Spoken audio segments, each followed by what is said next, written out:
Hi, in this video we're going to show you how to make a remote desktop connection to a Windows home computer from Linux.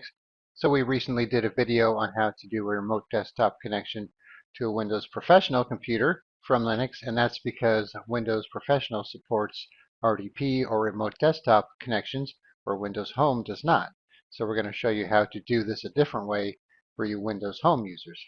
Alright, so all you need to do on your Windows computer is find your favorite VNC software, something that has a server, not just a client. You want to have a server because the server is what allows you to connect to it compared to a client, which is used to connect to another computer. Alright, so on this computer here, we're using TightVNC. So all that's involved in this is just downloading it, installing it, and assigning a password of your choice.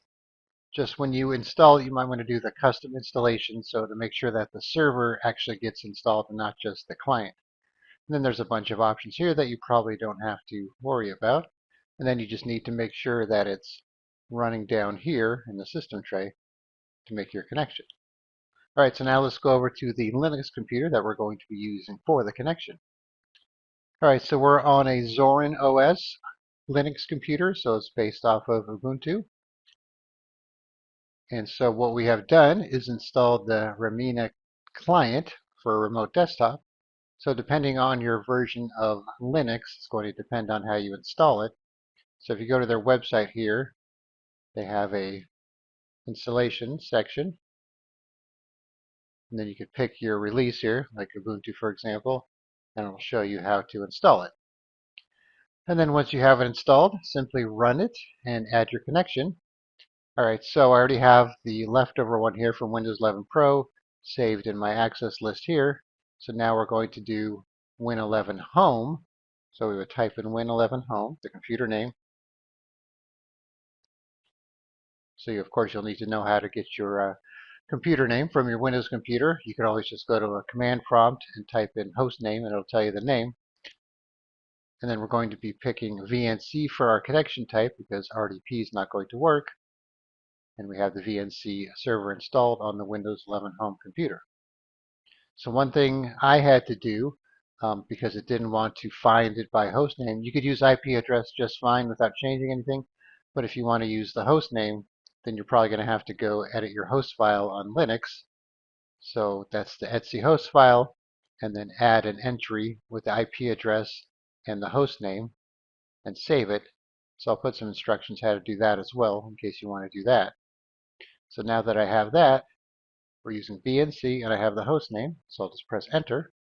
Now this is the password for the VNC server, not for Windows. So I'll type that in here.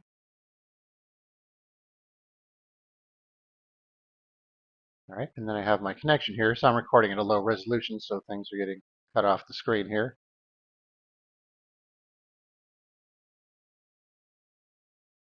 I can make it fit a little better here. We have full screen mode, of course.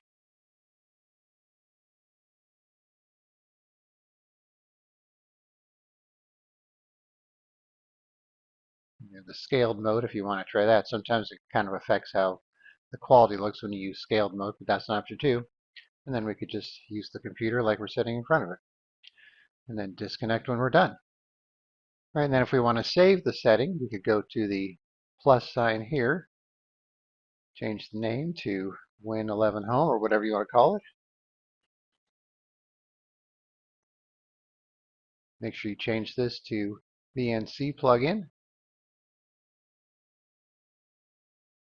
You put the name or IP address here. Put in the password too. I don't have a username on this, so we'll save this.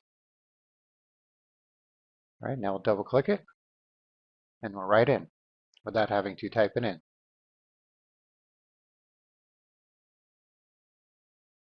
Alright, then I just had to click this button here, this switch from group to list view, to kind of refresh it to make them both to show up. And now I could just choose whichever one I want and connect to it instantly. Alright, so once again, just install your VNC server of choice. I'll put a link in the description for TightVNC. And like I said, I'll put a link in the description for Remmina as well. And then some instructions on how to configure your host file in case you want to use host name instead of IP address. And then you'll be able to make remote connections using VNC from Linux to Windows. All right, thanks for watching, and be sure to subscribe.